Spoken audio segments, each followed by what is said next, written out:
Vai tavā dārzā zem kokiem zāle neaug kā gribētos?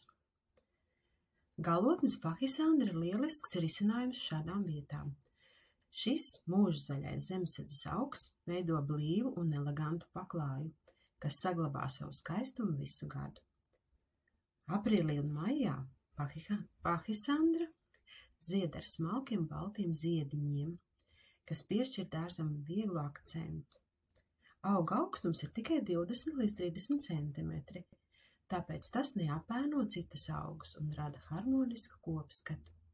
Tas lieliski aug ēnainās vietās zem kokiem, kur citi augi bieži cieš no gaismas trūkuma. Lai iestādītu pahisandru, sagatavo augsni, atbrīvo to no nezālēm un pievieno mulču. Stādi augus 20–30 cm attālumā. Tad tie ātrāk izveidos blīvu segumu.